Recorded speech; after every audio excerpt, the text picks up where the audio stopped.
what would you say is the one thing about living in Amsterdam and in the Netherlands that people get wrong about the place? What would you say is the I mean, you've touched on it being incredibly sensible, and people often think it isn't. What's the what are the well, first of all, what I always say to the students: Amsterdam is not the Netherlands. Exactly. Bear that in mind.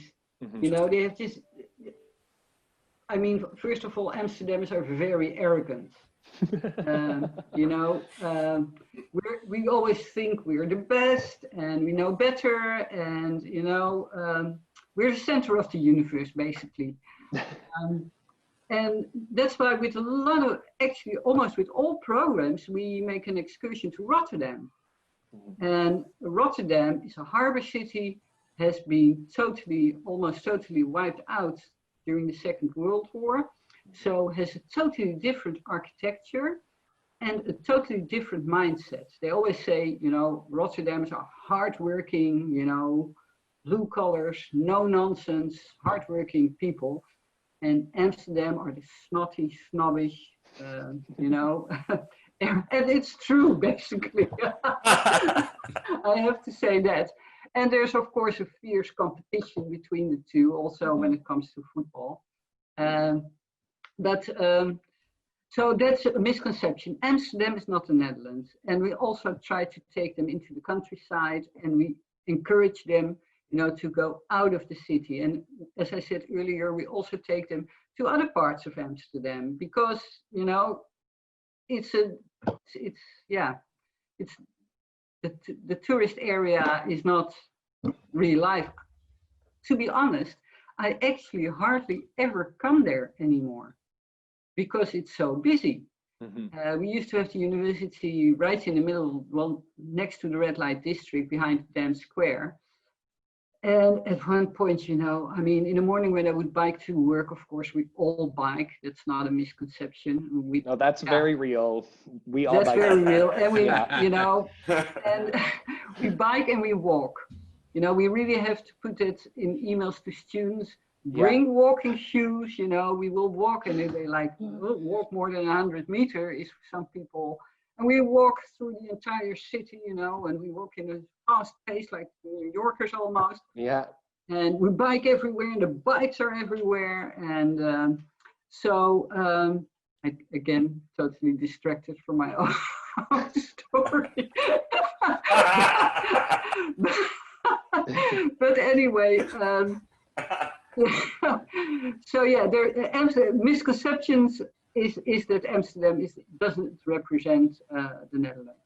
There's a whole part of the Netherlands that's different. I think for me as a foreigner and now someone who's made the Netherlands my home, that was something really interesting. Of course, I love history. I did a degree in history before I came to the Netherlands, and I actually studied a lot of Dutch history because I found it such an interesting, slightly different version of European history. But I think what you do forget when you come here is that even in such a small country, I'm from the second largest country in the world, and I looked at the Netherlands and I thought, this is just barely the size of our smallest province. So how are 17 million people going to live together in this space? They probably all have one identity, but they don't. And that's not just Amsterdam and Rotterdam, as Mirjam pointed out, but indeed the differences between the city and the country, between the north and the south, and the east and the west. And I think there is actually incredible diversity within the Netherlands, just amongst the Dutch themselves. And that's actually a really fantastic thing. And the other misconception is that I get asked this all the time. We don't speak German, we speak Dutch.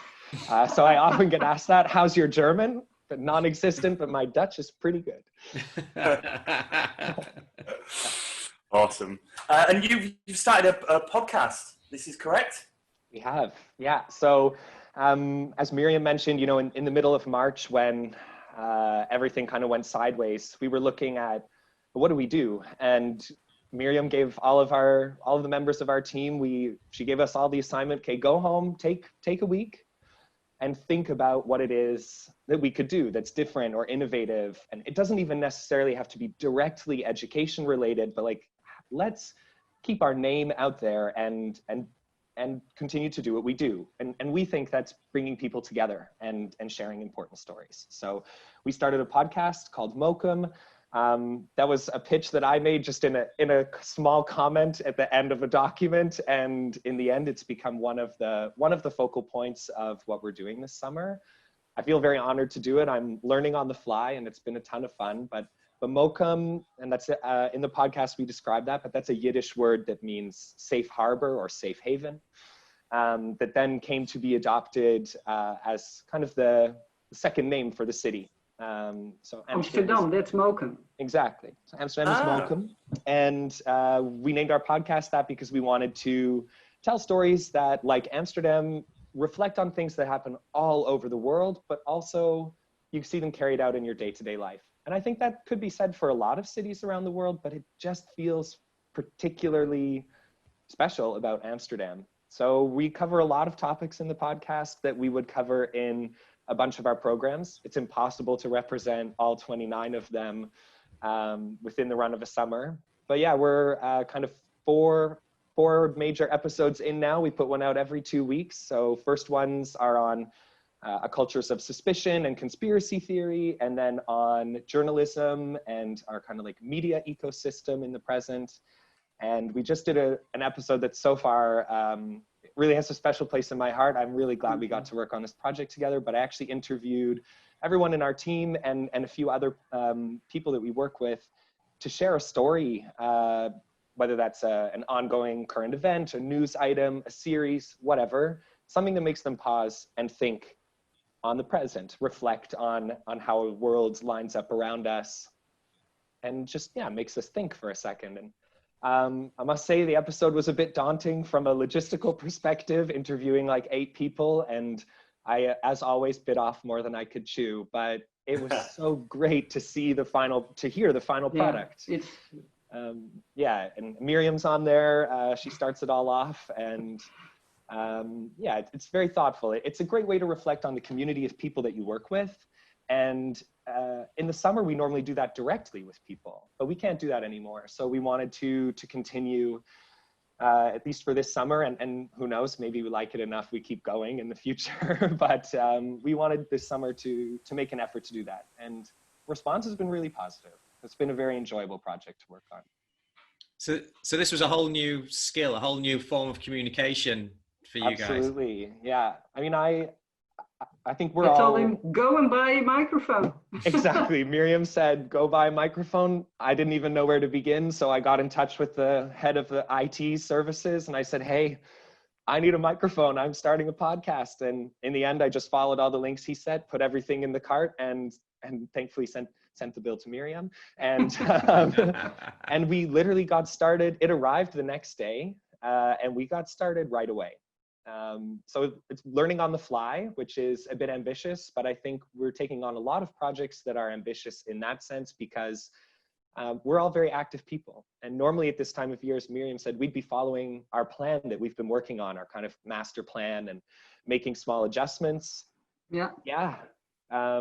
Master plan, there have to be 4 master plans right now, and maybe 4 more will come. So I think we've given ourselves some good challenges in new ways, and I'm just so proud. And keep the community feeling alive. Yeah. Yes. You know. Yeah.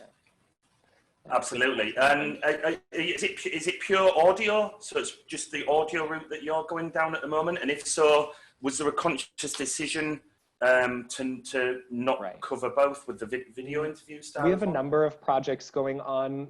Something that's happening in education a lot right now are this idea of like mini lectures, and those are actually excellent via video. So we really wanted to, we've been making some of those. As Mirjam said, one of them is this kind of tour of the red light district.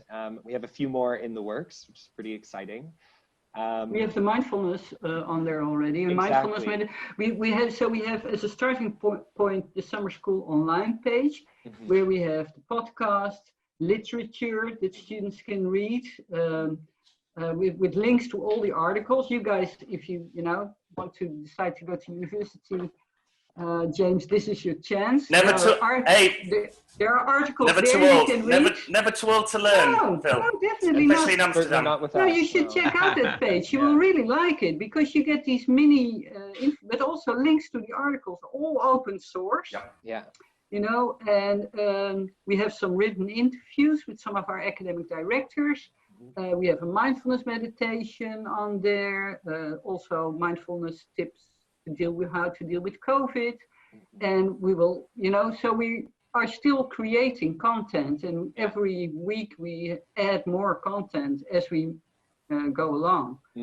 So, I think, and people really visit it, you know, and they really do. I mean, you never know, you know, we just try out this stuff.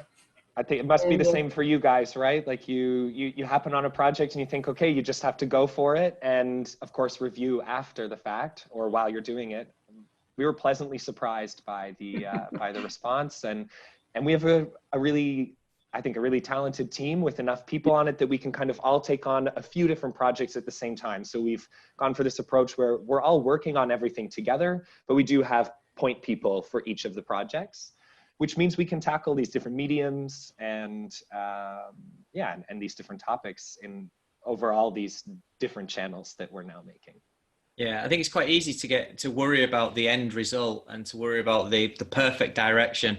Just turns into just procrastinating a lot, doesn't it? And You're right. You must have learned a lot in the time that you've been doing this, you know, to where you are now, which if you'd known at the beginning, you would have done differently, right? Yeah. Oh, no kidding. But one thing I think we do really well as a team, and that's something that Mirjam always pushes us to do every year, is we sit down and we review everything that we did. So it's great to run full force throughout the year because you have to in many cases, but we also really take that time, sometimes a week, 2 weeks, to kind of close everything else down and just think deeply about what we did.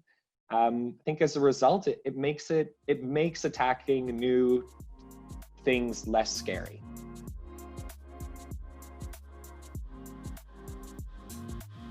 Thank you so much for joining us on the Business Lockdown. Please comment, like, share and subscribe to help build our global community. We look forward to seeing you all soon.